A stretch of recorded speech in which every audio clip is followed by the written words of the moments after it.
კარგი, კიდევ ერთხელ მოგესალმებით, გავაგრძელოთ ჩვენი ტრადიციად ქცეული უკვე საუბრები. ჩვენ შევჩერდით მე ძალიან კარგად მახსოვს იმ საკითხზე, რომ გავაკვიეთ დამოკიდებულება რა აქვს ეკლესიას ადამიანის სოფლის დაცემისადმი, ანუ ვისაუბრეთ იმ ისტორიულ, მოდი ასე ვთქვათ, კულტურულ ფონზე, რის გამოც დასავლეთის ეკლესიამ ადამიანის სოფლის დაცემაში დანაშაული დაინახა, ხოლო აღმოსავლეთის ეკლესიამ დასნეულება დაინახა, დაუწყვილება დაინახა ადამიანის. ჩვენ ისიც აღნიშნეთ, რომ ეს არ ნიშნავს იმას, რომ აღმოსავლეთის ეკლესიისათვის ადამიანის დანაშაული მეუღებელი იყო, ან დასავლეთის ეკლესია ადამიანის დასნეულებას უარყოფდა. ორივე სიდებს, მაგრამ აქცენტებს აკეთებენ სხვა მიმართულებით, ამას გამოვიყენებთ ცოტა მოგვიანებით, სხვადასხვა პროცესები ამის შესახებ სხვა ადგილას და თუ ამის თემა იქნება სხვა ადგილას იქნება საუბარი.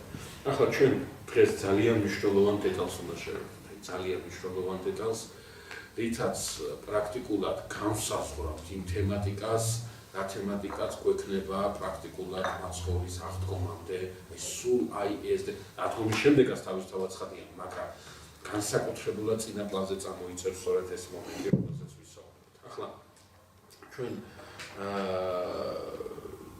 წინ რამდენიმე დეტალს შევეხოთ და ტექსტზე გადავიდეთ მე. პირველი ვთქვათ ის, რომ ჩვენ ადამიანი, არა მარტო ადამიანი, ზოგადად ქმნილება, დავახასიათეთ რამდენიმე ნიშნით, რომ იმდენად, რამდენადაც ქმნილებისათვის თვისობრივია ის, რომ არ იყო და გაჩნდა. აი ეს არ იყო, ეს უმყოფელობიდან მისი გამოსვლა, უმყოფელობიდან მისი გამოხობა. მას რამდენიმე თვისებით წარმოადგენს სამყაროში, თვისებაში. პირველ თვისებაზე ჩვენ ვისაუბრეთ უკვე და ვთქვით, ეს არის მისი სისუსტე, ქმნილება სუსტია. აი დღეს მეორე მის პრინციპულ თვისებაზე უნდა გავუსვათ ხაზი. მეგობრებო, იმდენად რამდენადაც ქმნილება, კიდე ანგელოზი, კიდე ადამიანი არ აქვს მნიშვნელობა, გონიერი ქმნილება. სუსტთან ერთად არის მსახურიც. ადამიანი არის მსახურებითი არსება. ჩვენ ვთქვით, რომ ადამიანი არის სუსტი არსება, ადამიანი არის იერარქიული არსება და ახლა ვამატებთ, ადამიანი არის მსახურებითი არსება. ეს მსახურება იმდენად რამდენადაც ქმნილებაა, ანგელოშიც და ადამიანშიც არის ჩადებული. უნდა თუ არ უნდა მსახურია. აქ ის კითხვა მაშინ საჩდება ჩემი თავისუფალი ნებელობის გამოვლინება, მე მინდა თუ არ მინდა მსახურით უნდა ვიყო. სადღაა ჩემი თავისუფლება? თავისუფლება არის იქ, სადაც ვისაუბრეთ უკვე. მე მინდა თუ არ მინდა მსახური ვარ, მაგრამ უკვე ჩემი არჩევანი ვარ. სხვისი მსახური ვარ. აი აქ ვლინდება ჩემი მსახური. ჩემი თავისუფლება. როგორც კი მე აი ამის გამოვლენას დავიწყებ, ხდები სხვისი მსახური. მე ჩემ ნებელობას მიმართავ ამ მიმართულებით და პირიქით. როდესაც ხდები ეგოისტი, ამ ნებელობას მიმართავ ჩემი ეგოსაკენ. ან ჩემი ანუ ისე თქვა მინდა. აი ცხოველს არ აქვს ეს. ცხოველის მსახურია. მაგრამ მისი მსახურება ინსტინქტებზეა წარმოდგენილი, ბუნებაში წარმოდგენილი ციკლური ჰარმონია რო შეიკრას, ყველა ცხოველს რაღაცა თავისი ფუნქცია აქვს. უნდა თუ არ უნდა ის ამას აკეთებს, არც გამოხატავს ნებელობა არ აქვს და იმიტომ ინსტინქტების კვალობაზე ის აი ამ მსახურებას ეწევა, მაგრამ უკვე ადამიანი, რომელსაც ასევე უნდა თუ არ უნდა მსახურია, გამოხატულება აქვს მას ნებელობითი. უნდა იქნება სხვისი მსახური, ანუ თავის ეგოზე ამაღლდება და არ უნდა და მოიტოვებს სხვა ემსახუროს მას, ანუ თავის ეგოში ჩაიკეტება. აი აქ მინდება ადამიანის თავისუფლება. როდესაც ჩვენ ვისაუბრეთ იმასთან დაკავშირებით, რომ ბედნიერი ადამიანი წმინდა წერილის თანახმად ეს არის თავისუფალი ადამიანი და ბედნიერი ადამიანი წმინდა წერილის თანახმად ეს არის ის, რომელსაც აქვს ამ თავისუფლების კვალობაზე სიხმარულის გამოხატვის არეალი და აი ამ გამოხატულებას ახორციელებს. აი სწორედ ამაზე ვისაუბრეთ, სინამდვილეში ის აკეთებს ასეთ რამეს, ემსახურება სხვას. აი როდესაც სხვისი მსახური ხარ, იმ დროს ახარ სწორედ ბედნიერი. აი მაცხოვარმა მე თავის დროზე გითხარ და კიდევ ერთხელ გიმეორებ, სახარებაში ჩემს უსაყვარლესი ადგილია. რა სახებს? მოვედი არა იმიტომ რომ სხვა მომსახუროს, არამედ იმიტომ რომ სხვას მომსახურო. ეს ძალიან მნიშვნელოვანი მომენტია სახარებაში, ვინაიდან ამით მაცხოვარი პრაქტიკულად განმარტავს, აი ეგზეგეზას აკეთებს მისი ცხანეტარებისა. მისი ცხანეტარება რაზეა წარმოდგენილი, ხო ნეტარი თანამედროვე ენაზე ნეტარი ყველა არის ბედნიერები უკვე, ხო? აი ბედნიერება რა არის? არსობრივად ის 9 ბედნიერების მუხლები რაც არის ჩამოთვლილი თავს იყრის სწორედ ამაზე. სხრის ადმიმსახურებას, მსახურების ეკოდა. რატო ვამბობ ახლა ამას მე? ჩვენი ლექსის მეორე ნაწილში ამ დეტალს უნდა მივადგეთ და იმიტომ ეს აუცილებლად უნდა გავაკეთოთ, ამიტომ წინდაცემის შესავალს ვაკეთებ. მეორე რაც უნდა აღვნიშნო მეგობრებო, გახლავთ ის რომ იმდენად რამდენადაც ადამიანი მსახურია და მისი მსახურება ნებელობით აქვს უკავშირდება. ჩვენ უნდა დავასკვათ რომ ადამიანი თუ ბედნიერია, ანუ ამ მსახურებას სხვისკენ გაიტანს. გონებრივი გადაწყვეტილების შედეგია და პირიქით თუ უბედურია, ანუ ამ მსახურებას ეკოსისტემა მიმართავს, ასევე გონებრივი გადაწყვეტილების შედეგია. ამიტომაც ადამიანი თავის თვითონვე იდგეს ბედნიერების ნიშნულებს. საკითხის მეორე მხარეა ბედნიერება, ნამდვილი ბედნიერება თუ ილუზორული, მაგრამ თვითონვე შემოწეს ამ ბედნიერების ნიშნებს. ადამიანის პრობლემა სამოთხეში პირველად აი სინდისის ხივილი რაც იყო, ხო? ამით გამოვლინდა სწორედ. მან შემოწერა ილუზორული ბედნიერების ხაზი და აღმოჩნდა თავის ეგოში ჩაკეტილი და აღმოჩნდა გაუბედურების გზაზე დაყრდნილი.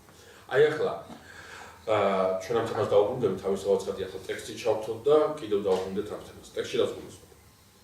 ღმერთი ადამიანის ცოდვით დასნეულების შედეგად იძლევა განაჩენს. ეს ძალიან პირობითია. ეს არ არის როგორც დასავლური სამყარო ამას იღებს საფრთხოს სასჯელი. ეს არის ერთგვარი გარემოს დახასიათება, რა გარემოშიც ახლა წარმოდგინდება ადამიანი. მეგობრებო, წინდაც მივცნობთ. ცოდვა. აი, კარგად დამიკეთეს. არაფერი ახალი არ მოიტანა. ახლის მოტანა შეუძლია მხოლოდ ღმერთს. არაფერი ახალი ცოდვას არ მოუტანა. ცოდვამ რაც იყო ის დაამახინჯა. აი ეს თითქოს და ახალ რეალურ სამყაროს ვეხებით, ხო? იყო ბედნიერება, ახლა გაჩნდა ტკივილი. თითქოს სხვა სამყაროში შევიდეთ, სხვა სამყაროში კი არ შევიდეთ. იმ სამყაროში ვართ ოღონდ დამახინჯებული სახით. ამიტომ აი ჩვენ იანვარსოს ელექსაზე გითხარით თუ არა კიდევ ერთხელ აღნიშნავ თუ თქვი ყველა ცოდვა, ყველა ვნება მეგობრებო. ეს არის დამახინჯებული სახის სათქმელი. ნება და ცოდვა ვერ იქნება შემოქმედების ნაყოფი. ის დამახინჯებული აი მაგალითად ამპარტავნება არის ღირსების დამახინჯებული სახეობა. მრუშობა და ეს დებიანი ტოლო არის სიყვარულის დამახინჯებელი სახეობა და ასე შემდეგ და ასე შემდეგ. ამიტომაც აი წმინდა იოანე დამასკელს გითხარით, თქვენ უკვე აქვს ასეთი ტერმინი მოგონებითი სიკეთე. მოგონებითი სიკეთე რა არის? რაღაცას ვიხსენებ კი არა, მოგონებითი სიკეთე ის არის რომ მგონია რომ რაღაც არის სიკეთე. მგონია რომ რაღაც არის კეთილი. სწორედ ეს რაც მგონია, ეს ილუზორული განცდა არის დამახინჯებული ფორმა იმისა, რაც შექმნა ღმერთმა. აი ადამიანი, აი ახლა ჩვენ რო ვიწყებთ საუბარს ამ ადამიანზე, ჩვენ მსახურებით დეტალს აუცილებლად დავუბრუნდებით ჩვენ დღევანდელი თემა, ეს არის და უბრალოდ აი ამ დამახინჯებული მდგომარეობის ხაზგასმა მინდა. ეს სამყარო არის ისევ, ოღონდ უკვე დასნეულებული, დამახინჯებული. ანუ ადამიანი რასაც აკეთებდა სამოთხეში მეგობრებო. საღვთო ვერდიქტის თანახმად ის ამის კეთებას აწყვეტს. ის ამის კეთებას აგრძელებს სამოთხეს მიღებას. ოდაც უკვე დამახინჯებულ მდგომარეობაში. ანუ სხვაგვარად ვთქვა, თუ კი სამოთხეში ადამიანი შრომობდა, ადამიანი ლოცულობის არაფია, ხო ლოცულობდა და მარხულობდა, სუსტად იგივეს აგრძელებს ის სამოთხის მიღება, ოდაც უკვე დასნეულებულ მდგომარეობაში. მთელი ტრაგედია ადამიანისა ის არის, რომ იმ ლოცვას, იმ შრომას, იმ მარხვას, რომელიც ჯანსაღ მდგომარეობაში ჰქონდა, იყო ნაყოფიერი, ხოლო ამ მდგომარეობაში ეს არის ნეულების წინააღმდეგ მიმართული. წინა ლექციაზე ლევანთან ჰქონდა საუბარი და კაფსულტა აღნიშნა, რომ ჩვენ ვიცით, რომ ადამიანის არანაირმა შრომამ შედეგი არ გამოიღო. არანაირმა შრომამ შედეგი არ გამოიღო, იმისათვის რომ ეს ნეულება ამოეკვეთა. თერაპია არ დაეხმარა მას, ქირურგია გახდა საჭირო და სწორედ ამიტომ ხრისტე და ამის შესახებ ცოტა მოგვიანებით ვისაუბრებთ. რა არის საღვთო ვერდიქტი? ანუ დახასიათება იმ გარემოსი, გარემოც აი ამ დასნეულებულ მდგომარეობაში აღმოჩნდა. იერარქიით დავიწყოთ, სისტემურ თხოვებას არ ვიყვები, იერარქიულად დავიწყოთ, მამაკაც მიმართავს ღმერთი, პიროფლიანი შეჭამს პულს, საკურს მიიღებს პიროფლიანი, მიწა აღარ მისცემს იმას რა ქვია, იმ ბარაქას, იმ დოლას, რასაც იძლეოდა, ჩვენ ახლა უნდა ვთქვათ, რომ რა შეჭირდებოდა ადამიანს სამოთხეში ეს ბარაქა და დოლა თუ გქონდათ მიწის დახასიათებაა, რომ ადამიანის მიკროკოსმოსის დაცემით მაკროკოსმოსმა ეს ნეულება მიიღო და ვეღარ იქნება ის ნაყოფიერი, როგორც სამოთხეში დაუსტებულებელ მდგომარეობაში იყო. ეკალს და ნარს და ეკალს აღმოუცენებს მიწა და ბოლოს მიწა და მიწადმე მიიქცევა. კონსტატირება ხდება ფაქტისა, რომ შემოდის ჩვენიალობაში სიკვდილი. სიკვდილი როგორც ეს წარმოქმნილია საეკლესიო ლიტერატურაში არის ის წყალობა ღვთისათაც მოხდა ზღვარის დადება ადამიანის ნეულებაზე, ადამიანის ტკივილზე, არ შეიძლება დაუსრულებლად ადამიანი იყოს ავად, არ შეიძლება დაუსრულებლად ადამიანი იყოს ცოდვაში, არ შეიძლება დაუსრულებლად ადამიანი იყოს აი ამ ნეულებასთან ბრძოლაში. სადღაც უნდა მორჩეს, სადღაც უნდა დასრულდეს ეს ყველაფერი. შესაბამისად, სიკვდილი განიხილება როგორც დროებითი გაყრა სულისა და სხეულისა და შესაბამისად ეს არის ის, რისკენაც ადამიანს ფიქრი უნდა გაუჩნდეს. აი ამ სულისა და ხორცის დროებითი გაყრა. ამისკენ არის უკვე, ამის ფიქრისკენ არის უკვე ორიენტირებული ადამიანი, ვინაიდან სნეულება, ამიტომ აი წმინდა წერილში წერია ასეთ რაღაცა აღარ გაიწვა გახდა ადამიანი როგორც ერთი ჩვენთაგანი ცნობილი კეთილისა და ბოროტის აღარ გაიწოდოს ხელი და აღარ შეჭამოს ხო სიცოცხლის ხის დაყოფი. რა მოხდებოდა სიცოცხლის ხის დაყოფი რო ეჭამა. ადამიანი გააგრძელებს ისევ მარადიულ ცხოვრებას, ოღონდაც ამ სნეულებაში. აი სწორედ აი აქ აჩერებს ღმერთის სიცოცხლის ხესთან ურთიერთობას. თავისთავად ცხადია მეგობრებო, როგორც ხეცნობადისა, კეთილისა და ბოროტისა კონკრეტულ ხელს არ გულისხმობს, ასევე ხე სიცოცხლეს და კონკრეტულ ხელს არ გულისხმობს. ყველგან, სადაც ამ ადგილის ეგზეგეტიკას მივადგებით, ყველგან ვნახავთ, რომ ის არის ამ ჯვრის სიმბოლო, ან წმინდა ევქარისტიის სიმბოლო, მეტი სიმბოლო ამაში არ არის ჩადებული, ღვთისმსახურების შესრულების სიმბოლოც ხდება, მაგრამ ძირითადად ეს ორია ჯვარი ან წმინდა ევქარისტია და სწორედ აი ამ მაზიარებლობას დაედო ზღვარი. ასეთი უშუალო შეძება ადამიანს ღმერთთან ვეღარ ეკრება, მარადიულობასთან კავშირი ვერ ეკრება. აი ჩვენ როდესაც მაცხოვრის აი ახალი აღთქმის ეკლესიაში გადავალთ, ჩვენ წირვიდან მივდივართ, ხო? არსობრივად წირვაზე მეგობრებო ხდება სწორედ ეს. ჩვენ გავართ სამოთხეში, ჩვენ მეზიარებთ ქრისტეს ნიშნავს, რომ ადამიანზე უფრო მნიშვნელოვან, უფრო უწინარეს მდგომარეობაში ვართ. მეცაც კეთილ წმინდა გრიგოლ პალამაბს აღებს ასეთ რამეს. ვინც ქრისტეს სისხლს ეზიარება, მოსეზე უფრო ახლოს ხედავს ღმერთს. აი მოსეზე უფრო წინ გვაყენებს ეს წმინდა მამა საოცარი რამეა. აი მე რამდენჯერ მებახეს პროტესტად და კიდე ერთხელ ვთქვი, ხო, ძალიან საინტერესო რამეს, რომ როდესაც ჩვენ ლიტურგიაზე ვდგავართ, დროსივცული თვალსაზრისით კი ვართ კონკრეტულ ისტორიულ ადგილას და დროში, მაგრამ ჩვენი სულიერი მდგომარეობით აი ამ იმიდან გავდივართ. დროსივცული შემოსაზღვრებიდან გავდივართ, ხო? აი კუთერი კითხულობს, ხო, იტყვას, რომ აღესრულა ხო ეს მსახურება მოსასწრებლად მაცხოვრის შობისა, ნებისა, აღდგომისა და მეორედ მოსვლისა. ხო, ჩვენ ვისაუბრეთ ამაზე. ყველაფერ ამას გავიხსენებ, შობასაც, აღდგომასაც, მაგრამ მეორედ მოსვლას არ გავიხსენებ. აი წირვაზე მეორედ მოსვლას აბსურდა. რა აბსურდა? წირვაზე ეს სასופველოში შევდივარ, წირვაზე ეს სასופველის კვირდება. მამა უამბობს, გასამაღლებით წმინდა არ წმინდათა რას ნიშნავს ეს სიწმინდე რომელიც ტრაპეზია წმინდანებისთვის არის განკუთვნილი. ვინ არის წმინდანები? წმინდანები ხო ჩვენ მიწვეზიანები. ამიტომ აი აქ დაერთოს ვარ ამ სიწმინდესთან შეკრებილობა ვერ იქნება ადამიანს. რატომ? იმიტომ რომ სანამ ადამიანის ბუნება ჯანმრთელი იყო, მაშინ მაცხოვრებელი მადლი სულისა წმინდისა მოქმედებდა ისე რომ ამ ბუნებას, ამ არარაობას, ამ სისუსტეს არ აზიანებდა. იმ სისუსტეს შეეძლო მადლის პირობა. როგორც კი ცოდვა შევიდა რომ ეს ბუნება დასნეულდა, ეს მადლის შინაგანი მოქმედება უკვე ადამიანისათვის იქნება დამლუპელი. ეს მადლი მას ერთმანეთს. ჩვენ მერე ვიტყვით, ნათლისღება ეს არის. ნათლისღების მიღმა ქრისტესთან ზიარება გამონწულია სწორედ ამის გამო, რომ ნათლისღებაში მე ეს ბუნება მიბრუნდება. ქრისტეს მიერ გამოხსნილი ადამიანური ბუნება მიბრუნდება, სადაც უკვე შესაძლებელი ხდება სული წმინდის მადლმა მაცხოვრებლად იმოქმედოს. ამიტომ ეს ბუნებაზე შობელი, სიცოცხლისათვის შობელი. შესაბამისად, ადამს და ევას და შესაბამისად მისი მასაკვია მთელ კაცობრიობას გზა დაეკეტა აი ამ მაცხოვრებლობისაკენ. ის ვეღარ მიიღებს ამას, სანამ ეს ოპერაცია არ ჩატარდებოდა მისი ბუნებიდან ეს ცოდვის ფესვი არ ამოვა. დედაკაცთან დაკავშირებით ნათქვამია ასეთი რაღაცა, რომ მას ლტოლვა ექნება მამაკაცისაკენ, ხოლო მამაკაცი ეუფლება მას. ეს ლტოლვა ექნება, რას ნიშნავს კიდე საინტერესოა, ბევრი ყურადღება ამაზე არ მახულდება უფრო ამ დეტალის გააზრება ხდება იმით, რომ მამაკაცი ეუფლება მას. საუბარია მეგობრებო იმასთან დაკავშირებით, რომ როგორც გითხარით იერარქიულობა, არაფერი არ იცვლება.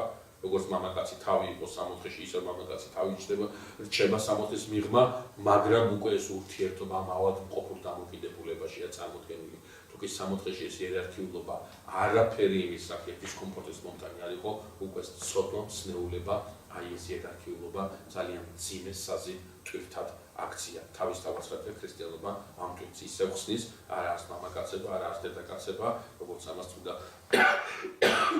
პავლე მოციქულის ის შესაბამისად, ეს ტარჯველი მდგომარეობა, აი ტოლვა გექნება, გულისხმობს ამას, მაგრამ ეს ტოლვა გექნება, ამას კიდევ აქვს ძალიან საინტერესო გააზრება. ღმერთი ეუბნება დედაკაცს, რომ ტკივილით ექნება შობა. ტკივილით ექნება შობა. ისმის ხოლმე კითხვა. რო არ დაცემულიყო ადამი ცოდვით, გამრავლებოდა თუ არა კაცობრიობა. ეკლესიას ამასთან დაკავშირებით სწავლება ამას გეუბნებით პირდაპირ. არსებობს კერძო აზრები, რომელიც ეკლესია არც ერთი მიიღო და არც მრავალი. ამაზე არ უჟეებთ ეკლესიას. ნაწილი ამბობს, რომ გამრავლება არ იქნებოდა, ნაწილი ამბობს, რომ გამრავლება იქნებოდა. პირადად მე ახლა ეს შეიძლება საინტერესო არც იყოს, მაგრამ პირადად მე ამ მეორე ნაწილს ვქრობი, რომელიც ამბობს, რომ გამრავლება იქნებოდა. რატომ ვქრობი ამ მეორე ნაწილს? უწესრიგლისა იმიტომ ვქრობი, რომ როდესაც ადამიანი იქნება, ხო ადამიანსაც ამ ქვეყნად შემოდის. მაცხოვრის სიტყვები რამაიჩივი მოაქამონდე იქს და მეც ვიქნ გულისხმობს სწორედ ამას, რომ ადამიანის დედის წიაღში, რასაც ადამიანი ჩაისახება, იქ არაფრის შემოქმედება არ ხდება, ღმერთმა შემოქმედება მე-6 დღის ბოლოს დაასრულა ჩვენ დასრულებას მე-7 დღის სიწმინდეს ახლა შევეთებით გადავალაღლავს. აღარ უმყოფელობიდან ყოფობაში აღარაფრის გამოხმა არ ხდება, გამორიცხულია ეს, დასრულდა ეს ყველაფერი. მაგრამ მაცხოვრი ამბობს არა, ვაგრძელებ შემოქმედებას. ის შემოქმედებას აგრძელებს ის მონასტერი. ის აგრძელებს პიროვნების შემოქმედებას. რომ ადამიანი რომელიც იკრიბება დედის წინახში, ის პიროვნება უნდა იყოს, ეს პიროვნება გამოდის უმყოფელობიდან ყოფაში. აი ეს ხდება. კვლავ გამოხმობა ხდება პიროვნების უმყოფელობიდან ყოფაში. ამიტომ წარმოუდგენელია ქმნილება ღმერთი აიძულოს რაღაცის გასაკეთებად, რომ ადამი რო არ დაცემულიყო, გამრავლება თუ არ იქნებოდა, ადამი დაეცოდა ღმერთმა ხო, კაი რადგან გინდა, ეს აბსოლუტურად წარმოუდგენელია. აუცილებლად ეს შემოქმედების პროცესში ვის წინასე სამარადისოს რახვაში იდო და ჩვენ პიროვნებები შეკრებილი ამ აუდიტორიაში არ ვართ წარმოდგენილი უმყოფელობიდან გამოხმობილი არ ვართ, იმიტომ რომ ადამა შესწოდა. ვართ უმყოფელობიდან გამოხმობილი, რომ ღმერთს უნდა ეს ასე მოჭრა. შესაბამისად წმინდა წერილი საერთოდ სიტყვებს დაუკვირდეთ. სასჯელი რა არის? ნახეთ პირდაპირ წერია. დედაკაც მიესაჯა არა შობა, არამედ ტკივილი ჩობა. თორე შობა როგორც ასეთი, ანუ გამრავლების თვისება, რომელიც დედაკაცში დევს. და სამოთხეშიც იქნება, უბრალოდ ცოდვა ანგელოზებრივი რამწესით გამრავლების აი ამ პროცესში შეიტანა ტკივილი. კიდევ ერთხელ გეუბნებით, არაფერი ახალი არ გვაქვს. რაც იყო ის დამახინჯდა და იდასწრებოდა უბრალოდ. შობადობასაც ეს უნდა ქონოდა ალბათ წესით, ის შობადობა რაც წარმოდგენილი უნდა ყოფილიყო სამოთხეში, აი ტკივილის სახით იქნა წარმოჩენილი. ისმის კითხვა, რამდენად შეიძლება დედაკაცმა შუას უმტკივნეულად. თავისთავად ხედი ამ კითხვას ვერც ერთი რელიგია ვერ ისაუბრებს, არც კი დასვავს აზადაცადობა. ქრისტიანობა ცალსახა პასუხს იძლევა. დიახ შეიძლება. ამის ჩვენ უპრეცედენტო და ერთადერთი მაგალითი ყავს ყოვლადწმინდა ღვთისმშობელი. ის ადასტურებს, რომ დედაკაცის ბუნება შემძლებელია უვნებად იყოს და უვნებლად შუას. და გველი. ნუ იქ მიწაზე იხოხებს ის მიწის მტვერს შეჭამს, ამასთან გასაგები. ტრობას ჩამოვაგდებ შენსა და დედაკაცს შორის. შენს თესლსა და დედაკაცის თესლს შორის. ეს მტრობა რა არის? ჩვენ ახლა ამაზე დავიწყებთ საუბარს. ეს ჩვენ ლექციის მეორე ნაწილში უნდა წავიყვანოს. მტრობა ძალიან საინტერესო მომენტია, მაცხოვრებს ამბობს. მგონია პროვიდი მშვიდობის მახვილი მიმფილები, რომ გავყო მამა აუცილებლად. რომ ის დიახ სიყვარული, ეს დიახ მშვიდობა და ამ სიყვარულთან მშვიდობაში მახვილია წარმოდგენილი. მახვილი რა არის უნდა გავიგო. აპოკალიფსში ხო ურესული მახვილი გამოდის მისი ბაგიდან. ხო ეს მახვილი უნდა ის მტრობა რა არის უნდა კარგად გავიგო. თუმცა ეს ჩვენ ლექციის მეორე ნაწილში. ახლა ამას მივაქცევთ ყურადღება. დედაკაცის თესლსა და შენს თესლს შორის. აი აქ ჩნდება პირველი კითხვა დედაკაცთან დაკავშირებით. რას ნიშნავს დედაკაცის თესლი? რას ნიშნავს დედაკაცის თესლი? ვერაფერსაც ვერ ნიშნავს, აბსოლუტურად გაუგებარია. მაგრამ გაუგებარი დარჩეს იუდაიზმისათვის, თუნდაც მისი კლასიკური სახით. ქრისტიანობა ამ კითხვას პასუხი გასცა. ასე გასახულად ღვთაებაში. მაგრამ აქ ნახეთ რა არის საინტერესო. აი ეს მტრობა რომელიც დაიწყება. ამ მტრობას თავის დასასრული აქვს. დასასრული ახსენება, დასასრული ნახსენები არ არის ცოდვამდე. აი როგორც კი ცოდვა გაჩნდა, ცოდვამ დასასრულის ტერმინი, დასასრულის გააზრება შემოიტანა. მაშინ ამ მტრობასაც დასასრული უნდა ქონდეს აუცილებლად და ღმერთი ამბობს ამ დასასრულს. რომ დედაკაცის თესლისაგან შობილი ამ გველს გაუჭეჭავს თავს და ეს გველი დაუგესლავს ხუსლს. სხვაგვარად რო ვთქვათ, ეს არის პირველი სახარება. ჩვენ ხო ვიცით 4 სახარება გვაქვს, სინამდვილეში 5-ია სახარება, პირველი სახარება დაიწერა. თვითონ ღმერთმა დაწერა პირველი სახარება. სახარება რა არის? სახარება არ არის ამბავი იესო ქრისტეს შესახებ. სახარება არ არის იესო ქრისტეს ბიოგრაფია.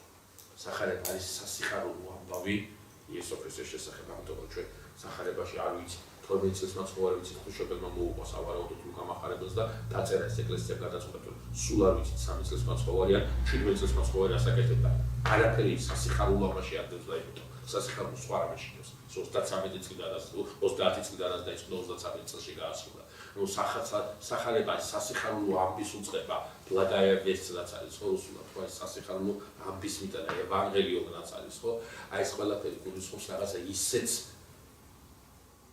ის გაუნდაბოდიოს ის თუ მართლა სიხარულია უცებად ღმერთის გაუნდაბოდიოს დანარჩენი იქნებოდა ილუზორული სიხარული ის თუ მართლა სახარების ანუ მართლა გასახარელია წყარო ღმერთი უკვე პირველი სახარების აი ავტორი თავად ღმერთია ოდესაც აწინასწარმეტყველებას ნახეთ ამ წინასწარმეტყველებაში რა დენათქვამი კი გვერდს თავი გაეჭეჭება მაგრამ როგორ ის ვინც თავს გაუჭეჭავს სისხლს დაგვეს შემოვიდა აზრი სისხლთან დაკავშირებით თქვენ ვერ დახავთ ერთ რელიგიას წარმართულ ეპოქაში ვერ შეეხებით ერთ რელიგიას რომელიც სისხლიანი მსხვერპლების სახით არის წარმოდგენილი ყველგან სისხლი ფიგურია ყველგან absolუტურად ეს გახლავთ მეგობრებო გამოძახილი დამახინჯებული ხსოვნისა რომელიც ადამიანმა გამოიტანა სამოთხიდან და ქრისტიანობაში ამ სისხლს არ მიუძღვა არ შეუჩერებია არსებობა უბრალოდ ცხოველის სისხლი ჩაანაცვლა ჭეშმარიტმა სისხლს პროცესას ფიგურებს ქრისტიანულ ლიტურგიაში აი მეგობრებო სწორედ ეს მომენტი რომ ხუსლს დაუგესრავს ანუ სისხლს დააყრეს კლასიკური იუდაიზმისათვის ეს ყოველთვის იყო ცენტრალური მომენტი მესიანური მოლოდინის კომპლექსში ყოველთვის იყო ცენტრალური არა მაცხოვრი ჯვარცმის დროსაც კი ეს არის სისხლი რომელიც უნდა დაიღოროს იმისათვის რომ მესიამ თავისი მსახურება აღასრულოს ყოველთვის ასე იყო გაგებული ყოველთვის ჩვენ მივადგენთ და ამის შემდეგ წმინდა წერილში წერია აი ეს გავიგოთ რომ ეს სისხლის დეტალი შემოვიდა წმინდა წერილში წერია ასეთი რაღაცა რომ გახედა ადამი თავის დედაკაცს და უწოდა სახელი ყურადღება მიაქცეთ ქალ ცოდვაზე საკუთარი სახელი არ აქვს საკუთარი სახელი მას უჩნდება ცოდვის შემდგომ უსახელო აი ხა თქვენ არ მოგსვიათ ასეთი მომენტი ვიღაცასთან რომ გაქვთ საუბარი ვიღაცას ელაპარაკებთ და ვიღაცა რაღაცა ისეთი გააკეთა ხო რაღაცა ისეთი გააკეთა სახელი კი არ მიმართავთ ხოლმე ხო ერთგვარად რომ შესაზიზღარო შეცუდო შეგვიუტყო ხო შეარამზადა ეს რა გააკეთა იმისი მოქმედებით ახასიათებთ მის პიროვნებას და ეს შესაბამის ტერმინით მიმართავთ აი ახლა მამაკაცმა შეხედა თავის დედაკაცს ვინ არის ეს დედაკაცი რომელმაც უნდა მოიტანა, რომელმაც ცხოვრებაში და მის ცხოვრებაში შემოიტანა ჭირი, სიკვდილი, ნომა, ტკივილი, ავადმყოფობა, რაღაცა ასეთი სახელი უნდა დააყოს. ჭირი ხარ, სიკვდილი ხარ, ავადმყოფობა ხარ, ტრაგედია ხარ, რაღაცა ასეთი რამე უნდა უთქვას. და აი კაცი შეხედავს ხალხს და სიცოცხლე ხარ. როგორ შეიძლება ეს ხალი ახლა იყოს სიცოცხლე? ევანიშნოს სიცოცხლეს, ყოველთა ცოცხალთა დედას. როგორ შეიძლება ეს იყოს სიცოცხლე? პირიქით აქედან წამოვიდა სიკვდილი, რა სიცოცხლეზეა ლაპარაკი. აი ამიტომ აქ ამ ადგილს თუ ვიღე შეხებია ყველა ამბობს რომ ადამა დედაკაცი განჭრიდა სწორედ ის წინასწარმეტყველებაში იყო წარმოდგენილი საფრთხის წინასწარმეტყველებაში იყო წარმოდგენილი სწორედ დედაკაცი უნდა იყოს ის რომელიც გახდება წყაროს სიცოცხლის გამოვლენების დედაკაცის საკუთრებელთა ჩვენ ვიტყვით რატო არ მოიზინა იესო ქრისტე მიწისაგან ისე როგორც ადამი მოიზინა და ახალ მოზელში გაკაცებული ხო არა მაინც და მაინც დედაკაცისაგან შობილი უნდა ყოფილიყო მას უნდა მოგვიერიოთ ამას ვისაუბროთ აუცილებლად სხვაგვარად ვთქვათ, და საფრთხო ამ პირველ სახარებას თავისი წინასწარმეტყველება, საფრთხო მათი წამოსული წინასწარმეტყველება დაურთო და იმ დედაკაცი როგორც სიცოცხლის წყარო იქნა წარმოდგენილი და როგორც სიკვდილის შემოდგენა. შემდეგ წერია ძალიან საინტერესო ამბავი. ღმერთმა ადამიანს შეუკერა ტყავის სამოსელი. ეგრე მასული კითხულობს, საიდან მოვიდა ტყავი? ტყავი ისე პროდუქტია. დაკუნთხოვეთ, ხო? ჩვენ უკვე სისხლთან დაკავშირებით ხედავთ მითითებას. ცხოველის სისხლი დაიღვარა. და წმინდა ფრემასური ამბობს, ეს იყო პირველი გაკვეთილი, რომელიც მიიღო ადამა ცოდვით დაცემის შემდგომ, ღმერთმა ასწავლა სისხლიანი მსხვერპლშეწირვა და მისი ტყავით შემოსა ის. ეს ანტიოქიურის სკოლის ეს გამოხატულება გახლავთ, მაგრამ ტყავით შემოსვაში ძალიან ღრმა აზრიდებს კიდე ყურადღება მივაქცევთ ახლა გრიგოლ-ნოსელს და მის სიმბოლურ გააზრებას. მეგობრებო, ტყავის სამოსელი, ტყავის რის გამოდის ხო? სიკვდილისგან რაღაც უნდა მოკვდეს, რომ ეს ტყავი მივიღოთ. და ამიტომაც ალექსანდრიულ სკოლაში ტყავით შემოსილობა გახლავთ სახე სიმბოლო ცოდვა შემოსილობისა, ვნება შემოსილობისა, სიკვდილის შემოსილობისა. მადამ აი სიკვდილი, ვნება, ცოდვა შეიტყოს. სწორედ აი ამ კონტექსტიდან იგივე აზრი ასეთ რამეს დაასვნის. რომ მაცხოვარს შიშოს გააკრა, ხო? ჯვარზე. დაიქამებს ალექსანდრიული სკოლა. აი მეორე ადამა, აი პირველი ადამის ეს ცოდვა შემოსილობა გაახსნა და ის კვლავ პირველ ქრისტიანობაში აღადგინა ეს ტყავის სამოსელის შემოაზრებას. თუმცა თანამედროვე თეოლოგიაში გვაქვს კიდე ერთი საინტერესო მითითება, საინტერესო ჩვენ მოსელო ქონების თაზიავა, აი ამ ტყავის სამოსელს კიდე შევეხებით. თანამედროვე თეოლოგიაში გამოთქმული ძალიან საინტერესო აზრი ტყავის სამოსელთან დაკავშირებით. გახსოვთ ჩვენ ვისაუბრეთ ამასთან დაკავშირებით.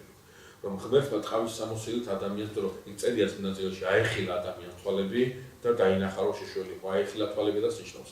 აი სულიერი მზერა დაეხშო და აი ფიზიკური მატერიალური მზერა გაეხსნა.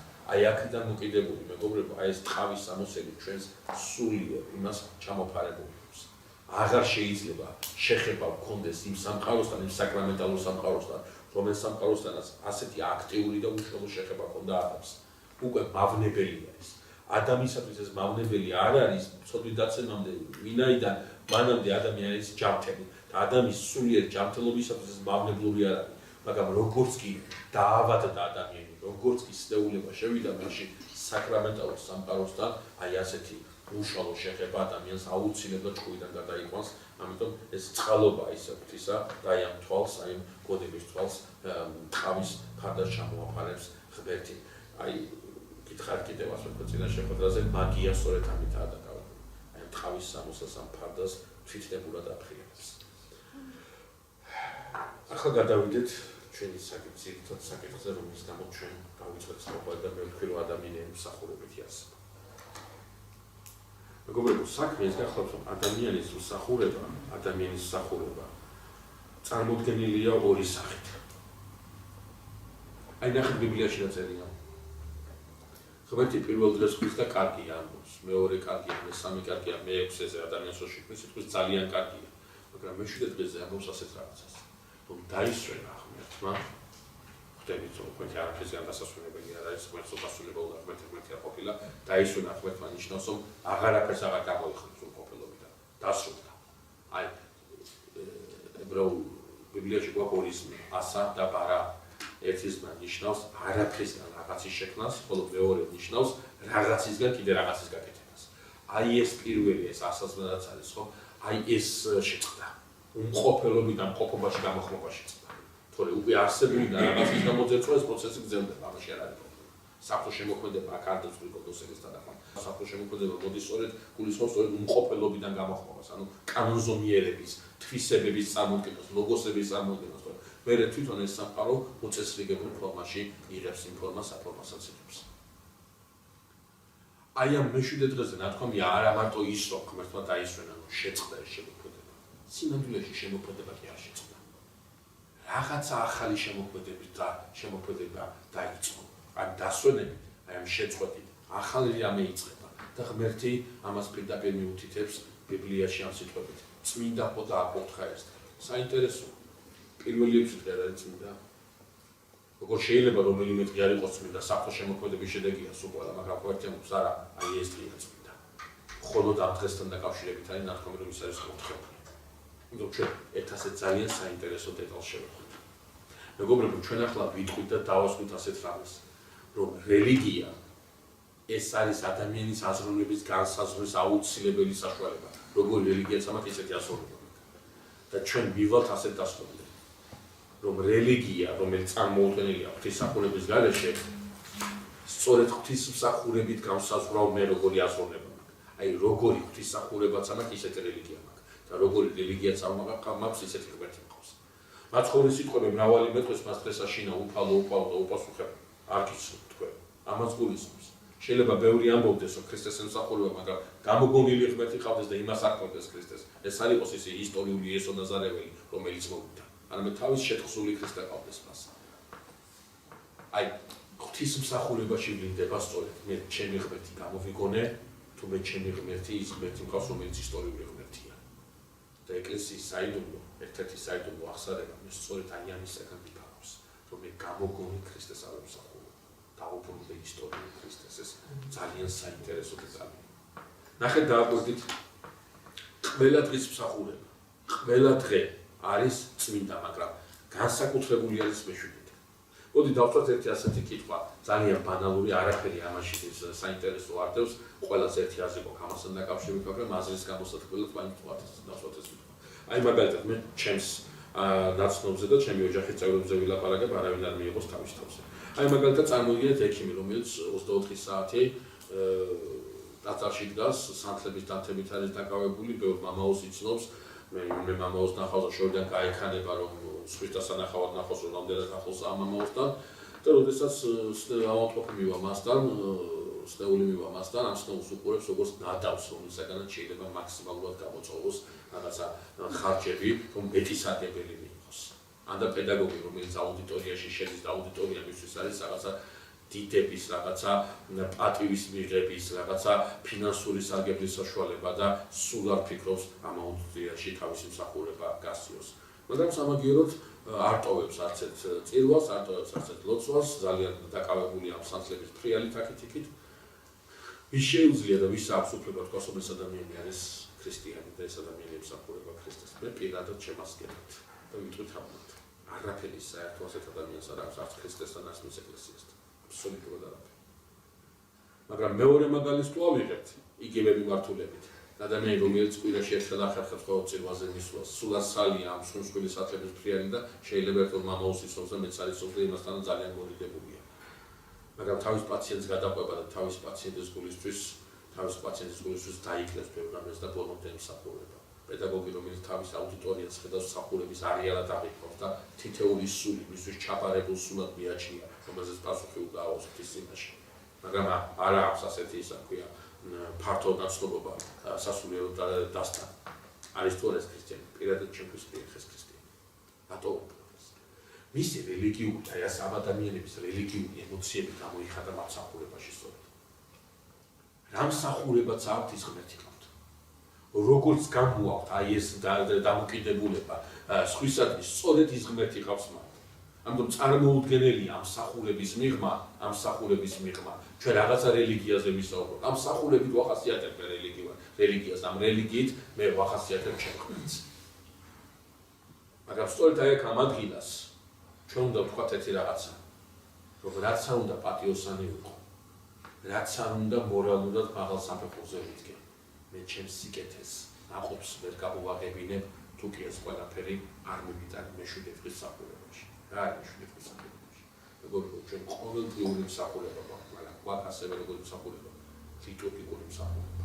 აი ეს მეშვიდე დღის მსახურება, ეს ლიტურგიკური მსახურება, სადაც 6 დღის მსახურება უნდა შემოიკრიბოს.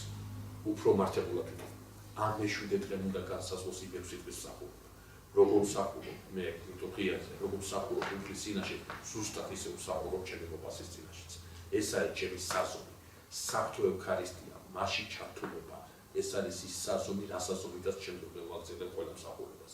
ის ორი მაგალითი, რომელიც მოგიყვანეთ, ეს ორი მაგალითი კი არ იკრიბება ევქარისტიაში, არა იწყება ევქარისტია და დამოკიდებულებაც აქვს მას ევქარისტიას და ის დამოკიდებულება აქვს სწორედ საზოგადოებასთან.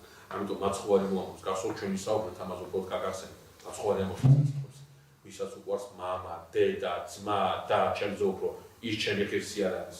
როგორ შეიძლება თავად სიყვარული მათ უყვარს, რომ არ გიყვარდეს მამა, დედა? არა, ამას არ ამბობს, არამეს ამბობს. მაცხოვარი ამბობს, მე თუ არ გიყვარვარ, ისინი არ გიყვარება. მაგრამ როგორც გიყვარვარ მე, ისე გიყვარება ისინი. ჩემით იზომება ეს ყველაფერი. თუ ჩემთან გაქვს დადებითი დამოკიდებულება, ეს დამოკიდებულება გადაგაგმოყვასთან, თუ ჩემთან გაქვს უარყოფითი დამოკიდებულება, ეს დამოკიდებულება გადაგაგმოყვასთან. ყველა ურთიერთობა მეგობრებო, ამაზე შევთავაზეთ. ყველა ურთიერთობა იზომება ქრისტესთან. როგორი ურთიერთობაც აქვს ქრისტესთან, ისეთი მაქვს საზოგადოებასთან და მოყვასთან. ამიტომაც ეს მეშვიდე დღე სინამდვილეში ამის დასრულება კი არ არის. პირიქით, დაწყება პირველი დღეა, აქედან იწყება ამით იზომება დანარჩენი ყველა დღე. ამიტომაც ამ დღეს ლიტურგიკული ღვთისმსახურების დღე ეწოდება. ყველა დღე მსახურებითი დღე ჩვენ ღირსი ამით დავიწყეთ. მე ყოველ დღე მინდა თუ არ მინდა ვსახურობ. თვისებაში მაქვს ეს. მაგრამ მეშვიდე დღე ჩემთვის არის ლიტურგიკული მსახურების დღე, სხვანაირი მსახურების დღე. აი სწორედ ეს სხვანაირი მსახურების დღე გამოხატავს ჩემს პიროვნებას ეს ლიტურგიკული ღვთისმსახურება ახასიათებს. მეგობრებო, სწორედ აი ამიტომ აი ამ ადგილას წმინდა წერილი საუბარს იწყებს ძალიან საინტერესო თემაზე. საუბარს იწყებს იმასთან დაკავშირებით, რომ აბელმა და კაინმა სხვები უნდა შეწიროს ღმერთს. შევეხოთ ახლა აბელს და კაინს, ვინ არიან, საიდან მოვიდნენ და რა უნდათ. წმინდა წერილში ნათქვამია, რომ შეიცნო ადამმა ევა, რომ თავისი დედაკაცი ტერმინი შეიცნო ეს კაცი სექსუალური მისრაქვი ურთიერთობის ამსახველი. კი უნდა ზოგიერთებს რომ შეიცნოს სხვა რამეს ნიშნავდეს, მაგრამ არაფერს სხვა რამეს ანიშნავს. ბიბლია რამდენიმე ადგილას ადასტურებს, რომ ტერმინის შეცნობა ტერმინოლოგიურად გულისხმობს ერთადერთ რამეს სექსუალურ ურთიერთობას და შესაბამისად ჩდება ყმაწვილი, რომელსაც დედაკაცი აკრავს სახელს. ყურადღება მივაქციეთ, რომ სახელს აკრავს დედაკაცი, ძალიან ხშირია წმინდა წერილში, რომ სახელმწოდებელი არის დედაკაცი და არა მამაკაცი.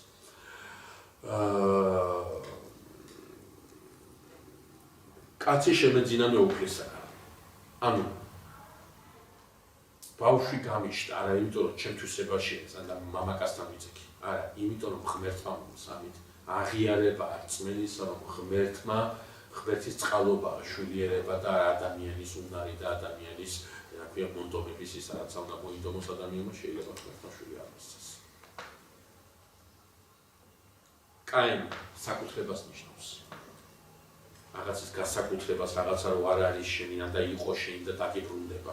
ამიტომ ყველა, თითქმის ყველა მეგობრებო, საეკლესიო ექსეგეტიკაში, თითქმის ყველა, ვინც ამ ადგილს ეხება, იტყვის, რომ ამით ადამა და ევამ გამოხატეს, პირველად გამოხატეს იმედი იმისა, რომ რაც დაკარგეს, ის დაუბრუნდებოდა. ანუ კაინი დააბრუნებდა სამოთხეში. მეგობრებო, კაინი გახლავთ პირველი და ამავდროულად ყველაზე კლასიკური სახე სრულესიისა და ანტიქრისტეს.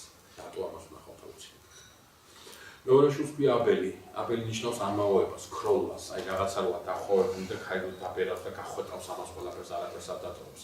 და იგივე ეგზეგეტიკა ამბობს, რომ მეორე შვილს ეს ამაოება უწოდეს იმდენად, რამდენადაც მიხვდნენ, რომ ამოიღო ის იმედი, რა იმედიც მათ კაინზე დაამყარეს.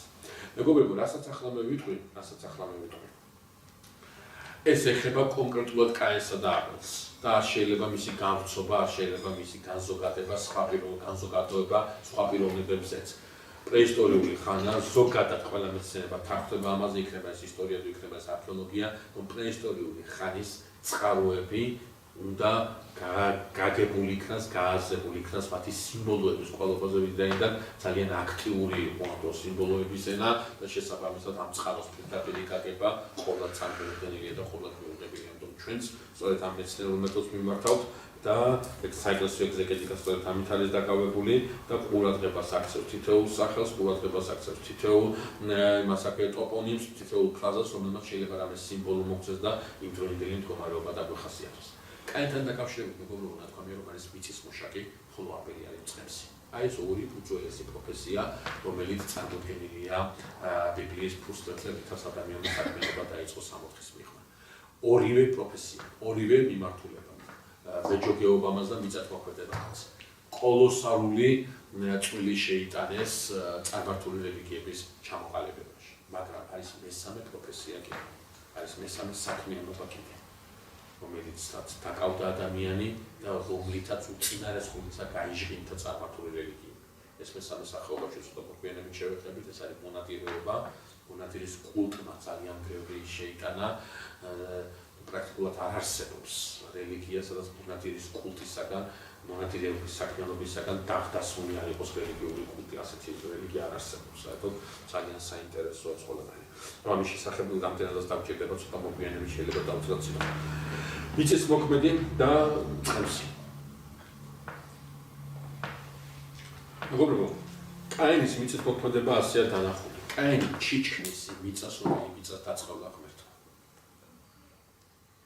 ძალიან თუთა კაინის ფსიქოტიპი კარგად დავახასიათებთ, ახლა ჩვენთვის მნიშვნელოვანია, ჩვენ უნდა ვისაუბროთ ახლა სხვა შეწირვაზე, უნდა დავასრულოთ ჩვენი საუბარისას დავიწყოთ ადამიანი მსახურებითი არსება და ამაში გამოხატავს, ან თავის მსახურებაში გამოხატავს თავის პიროვნულ შტრიხებს აი ამ მსახურებაში ავლენს ის.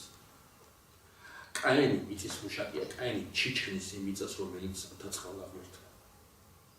კაინი თითქოს დაამბობს, რომ ის არის ადამიანი, ის არის ხატი ღვთისა, ყურადღება მიაქციეთ მეგობრებო. იცით თქვენ ახლა ყველამ კაინი აბელს მოკლავს. კაინი არ არის ათეისტი. კაინი არ არის უღმერთო. კაინს სწამს ზუსტად იმ ღმერთის, რომელიც ღმერთისას სწამს ადამს და აბელს. ზუსტად იმ ღმერთის, კაინს კერპი არ უდგას ჯერჯერობით.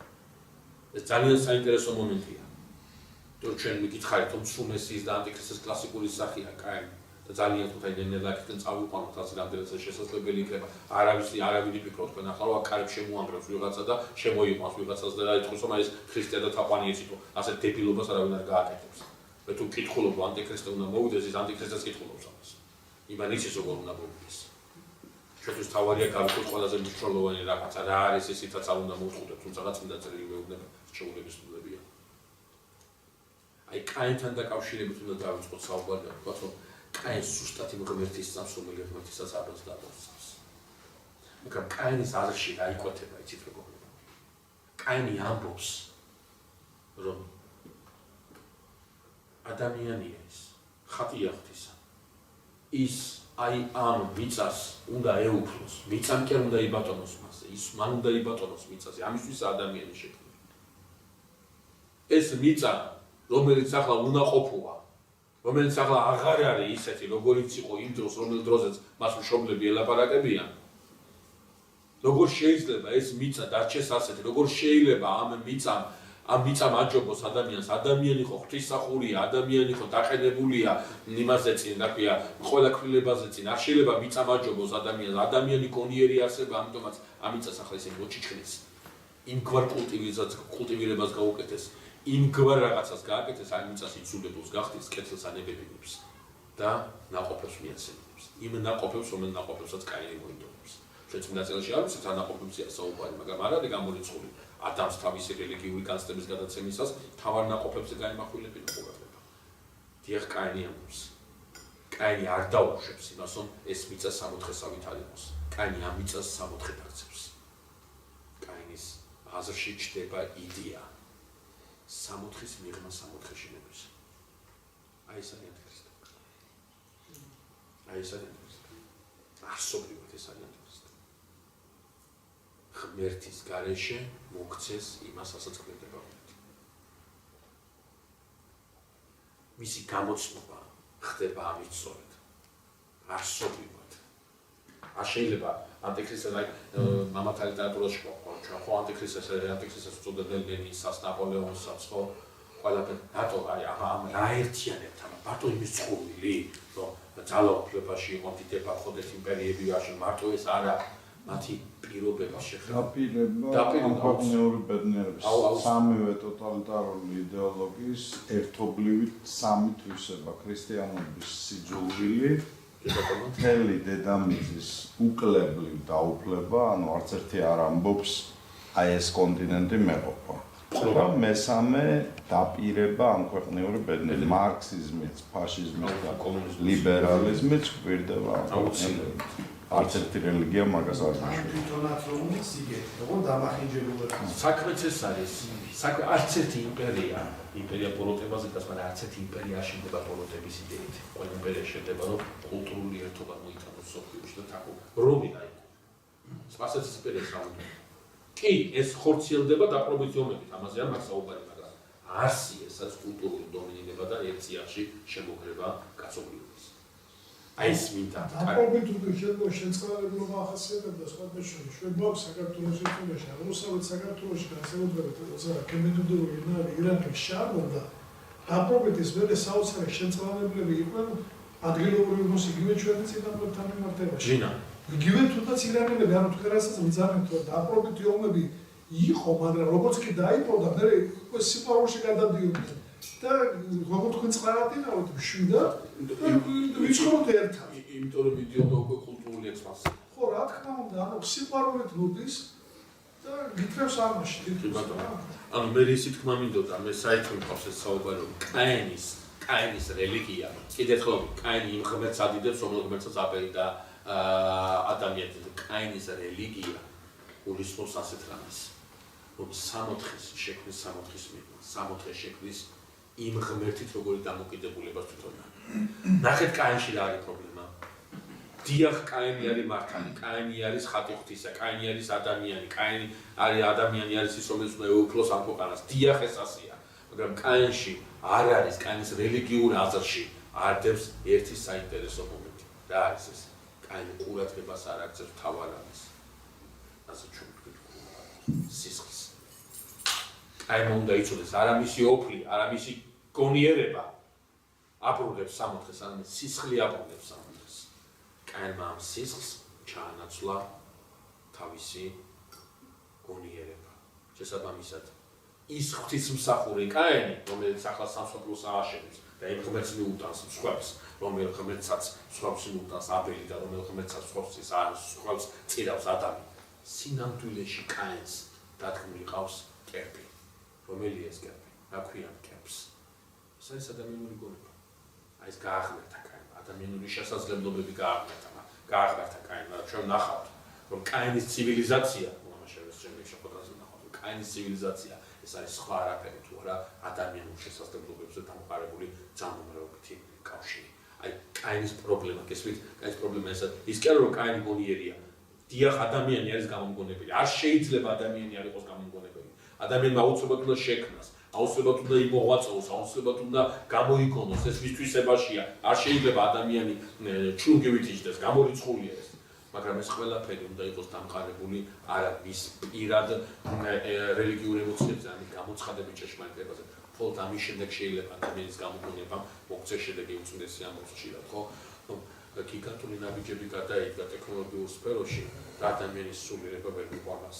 პრობლემა ის კი არა, რომ ტექნოლოგია ვითარდება, პრობლემა ის არის, რომ განვითარებული ტექნოლოგია რჩება გაპირუტყვებული ადამიანის ხელში.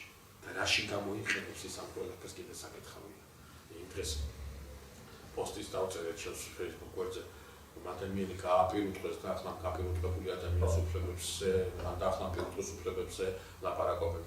ადამიანის უფლებები ძალიან მნიშვნელოვანი რამეა, მაგრამ იმ შემთხვევაში, როდესაც ადამიანი ადამიანებს, როცა ადამიანი პირუტყვადეთ იქცევა უკვე, უკვე პირუტყვის უფლებებზე ლაპარაკობენ ადამიანის უფლებებზე.